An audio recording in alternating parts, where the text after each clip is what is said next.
Okay, so Scotty, I can't believe how many questions we've had actually, and have we managed to ask them all? Have we got a few that we might need to put out on Twitter? I think there's a few that people have asked that were similar. That were sort of similar. Yeah. So if you haven't heard yours in here, that's probably why. But please do keep those. If you have any other questions, please do keep them coming. That's not a problem. We can get them answered on Twitter. But our last question is from Paula Gardner, who works over at Barker. Again, we do quite a lot of work with Barker at Simon on the Streets. We work really closely with their navigators. So a really good question coming from Paula. Again, we've touched on it a little bit, but she's asked, one of the things that repeatedly comes up for us is terminology and language we use about the people we work with and support.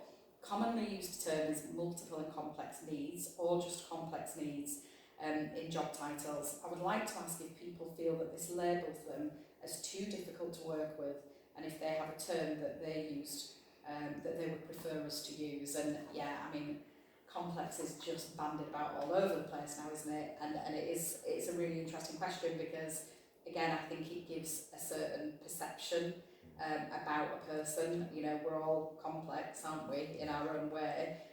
But yet that terminology is used for people who have a range of issues, if you like. And is that right? I don't know, over to you, Scotty. Well, I think for me, human life by its very nature is complex. The Goldilocks zone, which is, the perfect place that a planet has to be around a star. The star has to be a certain colour to give off, So the nature of life itself is very complex. So to use it to describe a person is a bit of a misnomer, I think.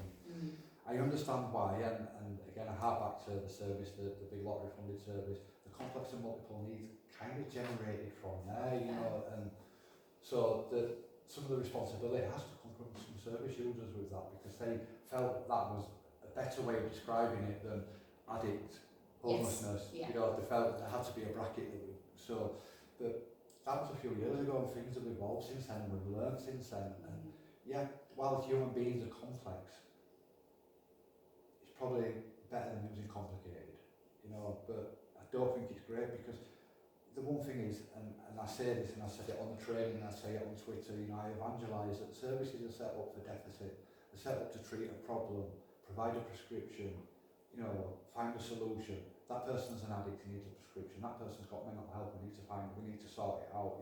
That person's homeless, we need to find them a house. That person's offending, we need to stop them offending.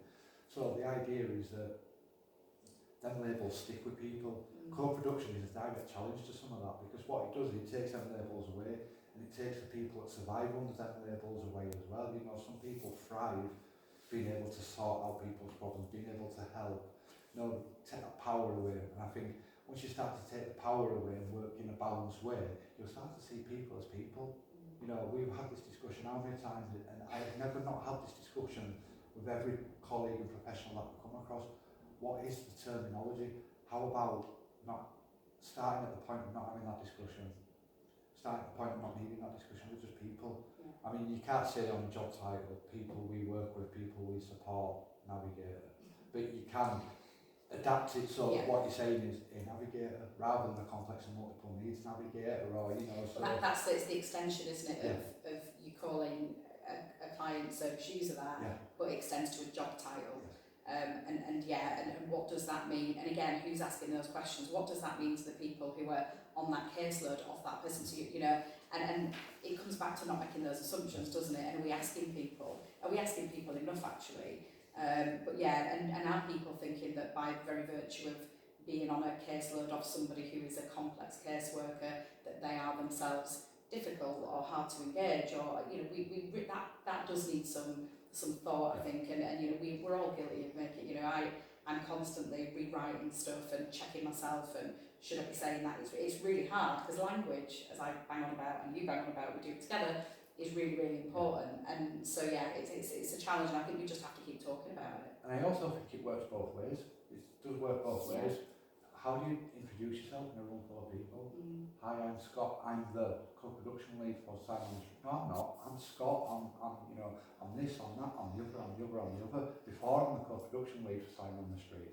So we do it as professionals as well. We put these labels on ourselves, whether it's protection, whether it's status. I don't know, but I think if we started by hello, my name is Scott, and I go back to, and I'll probably leave it with Dr. Kate Granger, who worked for the NHS and then had to go through the NHS with a cancer patient, and found that when she was in every hospital that she'd ever worked in, nobody ever came up and they introduced themselves by the job title but never introduced themselves by the name. So now when you go into hospital and you see a badge that says #hello my name is, she says that actually what we should be doing is saying hello my name is and I'm going to do this for you today. Something so simple, yet under the realms of having to do this, that, the other, think about this policy, that procedure, this policy and that process, it got forgotten. Oh, something so human as saying hello, my name is Scott, and what I'm going to do is I'm going to engage you into our service. Yeah. That's it. Wow, that was a lot of questions. I think we did well. You know, we did really well to get such great questions from people. And you know, if people do still have questions, they can tweet in. We're going to be doing the Twitter takeover day all day. And our hashtag is #GetToKnowCopro. Get to know CoPro. With a 2 rather than a T. I know some people weren't happy about that.